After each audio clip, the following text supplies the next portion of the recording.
Alors bonjour à tous, dans cette vidéo je vais vous expliquer de façon simple comment fonctionne la notion de relation dans Glide.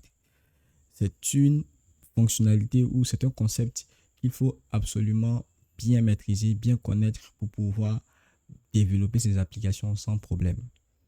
Très souvent on se mélange lorsqu'on ne comprend pas ce principe-là. Et dans cette vidéo, mon challenge c'est de vous expliquer vraiment de façon très simple le fonctionnement des colonnes de relation dans Glide. Il faut savoir que très souvent, lorsque vous êtes en train de créer une application, vous voulez par exemple ajouter des fonctionnalités. Par exemple, nous, dans ce cas, on veut créer une application, par exemple, qui nous permet de lister des modules de cours et puis dans chaque module, on veut avoir les leçons qui sont dedans, qui sont à l'intérieur du module. Donc, par exemple, on va avoir une application où on a les modules qui sont là et dans chaque module, on peut voir les leçons concernées. Mais ça veut dire quoi? Ça veut dire qu'il, dans ce cas, il faut créer en fait une relation entre les modules et les leçons et les connecter entre elles. Donc, ce qu'on va faire, c'est vous expliquer comment se fait cette connexion. Et cette connexion se fait via la colonne relation. C'est la colonne qui permet de connecter deux tables dans Glide. Donc, on peut connecter la table module et la table leçon pour pouvoir créer un lien entre les éléments de module et entre les éléments de leçon. Donc, comment il faut analyser ou bien comment il faut comprendre les relations? Alors, il y a deux phrases que vous pouvez utiliser pour vous retrouver facilement. C'est que lorsque vous êtes en train d'arranger vos informations dans votre application, vous devez vous poser la question, ou bien vous devez dire les phrases suivantes. Les choses dans des choses. C'est-à-dire, par exemple, ici, on va dire, on a les modules. Les modules ont des leçons. Voilà. Les modules ont des leçons. Ou bien les leçons appartiennent aux modules. Donc, dans ce cas, les modules sont l'élément parent et les leçons sont l'élément enfant. Voilà, il faut avoir cette chose en tête. Par exemple, si on avait projet et tâches, on aurait dit que on a dans les projets, on a des tâches. Dans les projets, on a des tâches. Ou bien dans les tâches appartiennent au projet. On pourrait dire dans les projets, on a des tâches ou les tâches appartiennent au projet. Dans ce cas, dans notre cas ici, on a dans les modules, il y a des tâches et les tâches appartiennent aux modules. Donc, ça veut dire que les modules sont l'élément parent et les leçons sont l'élément enfant. Donc, une fois que vous avez compris ce principe, dans ce cas, dans un module, on peut avoir plusieurs leçons. On peut avoir une seule leçon et on peut avoir plusieurs leçons. Et une leçon ne peut pas appartenir à plusieurs modules. Une leçon n'appartient qu'à un seul module. Donc, vous commencez à comprendre si est-ce qu'il faut mettre des relations qui a plusieurs éléments ou bien des relations, c'est-à-dire des relations, on appelle ça des singular, c'est des relations à sens unique avec un seul élément et puis des relations multiples. Voilà. Donc, ici, on a module qui a une relation parent vis-à-vis de leçon et leçon a une relation enfant vis-à-vis de parents. C'est comme ça qu'il faut comprendre la chose. Et donc, qu'est-ce qu'une relation alors dans ce sens? Une relation, c'est une colonne spécifique qui va être utilisée comme un pont. C'est comme un lien entre deux tables dans Glide. Donc, la relation va nous permettre de faire un pont entre les données qui sont contenues dans la table module et les données qui sont contenues dans la table leçon. Et le moyen de créer ce pont-là, c'est de créer un identifiant unique dans une des tables qui va servir en fait de point de connexion entre les deux. Voilà, qui va servir de point de connexion entre les deux. Et pour pouvoir savoir où il faut créer ce point de connexion-là, il faut partir depuis la destination. C'est-à-dire la destination finale ici, c'est les leçons. C'est-à-dire, on quitte dans le sens hiérarchique, on quitte de modules vers les leçons. On quitte de modules vers les leçons. Ou bien, si vous voulez, prenez les enfants. C'est-à-dire que si vous devez créer l'identifiant qui va permettre de connecter les deux tables, vous le créez dans la table enfant. Je vous rappelle, le principe pour déterminer la table enfant, c'est de se poser la question, c'est de se dire deux phrases telles.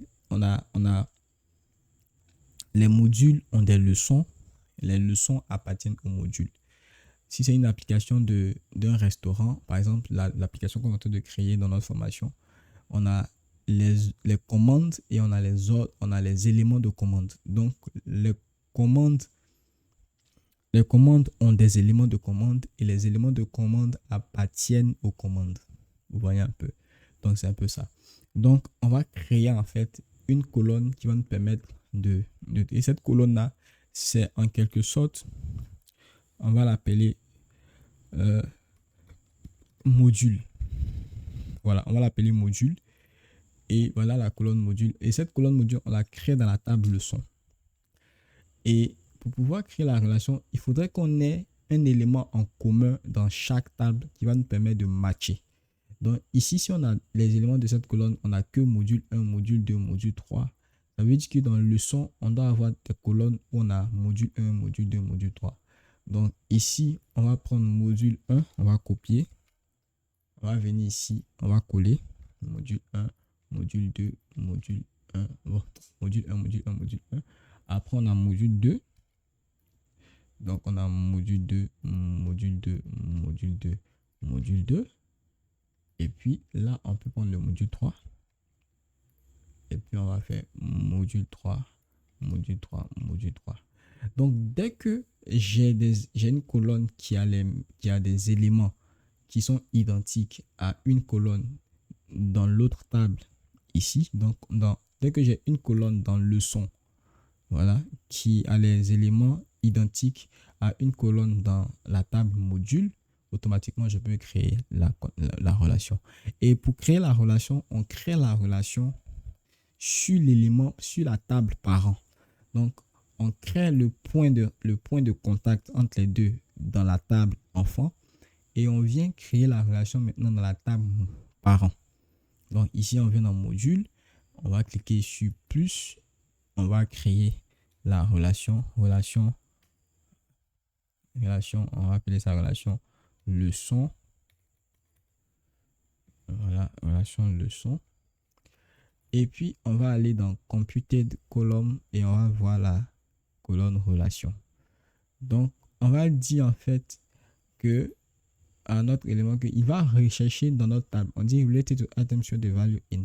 C'est-à-dire que il va connecter notre table, voilà, où les valeurs de module 1, c'est-à-dire où les valeurs ici dans cette colonne name là, voici ça, dans cette colonne name là, voilà, où les valeurs dans cette table, dans cette colonne, match les valeurs qui sont dans la table leçon module. Ouais.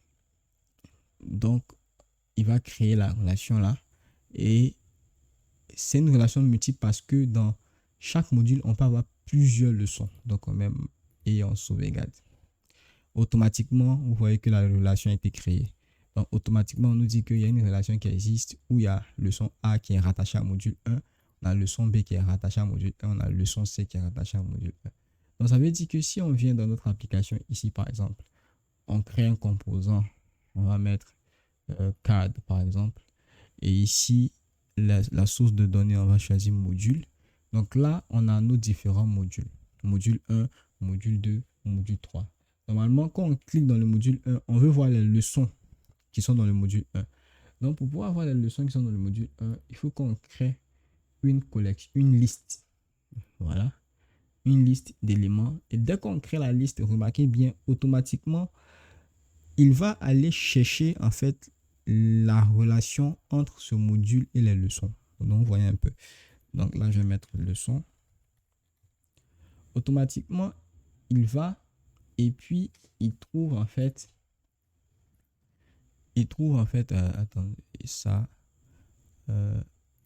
supprimer ce bouton là. Ok. Donc, il trouve en fait les leçons qui sont liées au module 1. Donc, les leçons qui sont liées au module 1, on a leçon A, leçon B, leçon C. Si on revient en arrière, au module 2, vous allez voir que les leçons qui sont liées au module 2 aussi vont apparaître. Parce qu'on a créé en fait le lien entre les deux. Donc, ce lien-là, cette relation-là, c'est ce qui nous permet d'afficher les éléments qui sont liés au module. Vous voyez un peu. Maintenant, il y a une erreur aussi qu'il ne faut pas oublier, c'est que lorsqu'on crée des relations, il faudrait que les éléments matchent exactement. C'est-à-dire, si ici vous avez dans la table module et dans la table leçon, dans la colonne module, vous avez module 1, module 1, module 1, vous devez exactement aussi avoir module 1. Si ici vous changez, vous faites pas attention, vous changez, vous mettez module 4, automatiquement la relation va disparaître. La relation va être suspendue. Parce que l'élément veut vraiment avoir l'élément exact. Donc, ça doit matcher exactement ce qu'il y a ici en fait. Si on a module 1, module 1, module 1, module 1, donc ici aussi on doit avoir module 1. Dès que vous remplacez par un autre truc, la relation disparaît. Donc il peut arriver souvent où des informations peuvent changer dans votre application. Donc dans ce cas, vous devez créer vos relations avec des colonnes dont les valeurs ne changent pas. Et une colonne dont la valeur ne change pas dans Glide, c'est la colonne row ID. Donc, on va créer row ID ici. Donc, on va créer row ID. Donc, venez texte row ID. Voilà. Vous créez un row ID automatiquement. Voilà. Il va vous donner des valeurs qui ne peuvent pas changer. Donc, ce sont des valeurs qui sont là. Et on va aussi dans la table leçon et on va créer un row ID également. Voilà, on crée un row ID également. Donc, on vient d'avoir nos row ID. Donc, au lieu qu'on va faire, on va créer la relation à partir du module, on va créer la relation à partir du row ID. Donc, on va venir dans la partie leçon ici. Donc, le module qui est là, on va le remplacer. Donc, on va mettre module ID parce qu'on doit avoir toujours un élément. Et on va venir prendre le ID de chaque module. Donc, le module ici, numéro 1, qui était là. On va laisser le numéro 4 pour vous montrer l'exemple. Donc, ici, le module numéro, qui est le premier module, on vient, on remplace dans la partie leçon par tout ce qui est ici. On remplace. On vient, le deuxième, on le copie. On le remplace. Et le troisième, ici, on le copie. Et on va le remplacer. Donc, automatiquement, vous allez voir que les relations ont disparu. Mais si je viens maintenant et que je modifie la relation, je lui dis maintenant que regarde dans cette colonne-là, dans la table, regarde dans la table qui est là. Regarde si le row ID qui est là, si la valeur match avec la colonne module ID, ce qui est bien le cas, crée une relation. Automatiquement, il a créé les relations. Donc, ça veut dire que même si je viens, que je change le nom du module, que je viens, par exemple, je mets module 1, automatiquement, la relation reste intacte parce qu'il ne se fie plus sur le nom du module, mais il se fie sur la valeur qui est là qui ne change pas. Donc, quand on va dans le leçon, automatiquement, on a tous nos éléments qui sont là. Vous voyez un peu. Donc là, on a le module 1, module 2. Donc, ce qu'il faut retenir, c'est que quand vous créez des relations, vous devez penser tous en termes d'hierarchie. C'est-à-dire, module a des leçons. Et leçon appartient au module. Donc, si je dois créer le lien de connexion entre les deux tables, je crée ça dans la destination finale, c'est-à-dire dans la table enfant. Et c'est dans la table parent que je viens créer maintenant la relation. Vous voyez un peu. Maintenant, il arrive souvent que vous avez besoin, par exemple, d'informations. Par exemple, ici, dans chaque leçon, ici, on veut, par exemple, si on clique dans la leçon, on veut, par exemple, avoir une couverture, en fait, dans laquelle on a l'image, en fait, du module, ici, par exemple. Donc, ce qu'on va venir faire, c'est aller dans notre module, ajouter des images. Donc, on va ajouter image. On va prendre image save. On va prendre des images aléatoires comme ça, hein.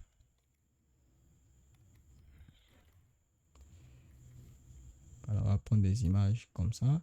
On a une première image.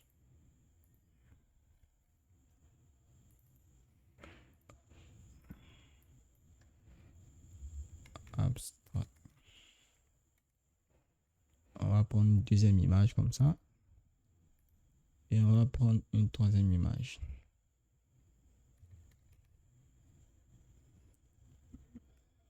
Voilà. Donc, on a nos trois images qui sont là, par exemple. Donc, ici, on veut, par exemple, que dans la leçon, là, on puisse avoir, on veut avoir, par exemple, l'image de chaque module qui est lié, en fait, à la leçon. Parce qu'on sait que chaque leçon est liée à un module. Donc, on veut pouvoir utiliser, en fait, l'image pour pouvoir l'utiliser dans notre partie. Donc, on va venir ici, on va créer une relation. Cette fois-ci, ce n'est pas une relation de parent-enfant, mais c'est une relation de enfant à parent. Donc, relation module. Voilà, module. Et on va venir, on va chercher relation. Voilà. Et on va dire que, regarde ici, dans notre truc, si tu vois qu'il y a module ID dans la colonne module ID qui est là, voilà, module ID qui est là, tu vas dans la table module et puis tu vois si ça match. Et ici, on ne va pas mettre multiple, c'est un seul élément. Donc, on va sauvegarder. Et automatiquement, vous voyez que chaque élément vient et match automatiquement là. Donc, à partir de ça, de cette relation-là, on peut maintenant faire appel aux données qu'on a dans le module. C'est-à-dire que ici, on a par exemple image. Donc, grâce à la relation qui a été créée ici, relation enfant-parent, on peut appeler l'image du module en question. Donc, pour pouvoir faire ça, il y a ce qu'on appelle le lookup. Donc, on va faire module image. On va faire un lookup. Voilà. Et on va dire que regarde dans la relation qu'on a créée là. On va dire regarde dans cette relation qu'on a créée entre leçon et module. Et va chercher l'image du module.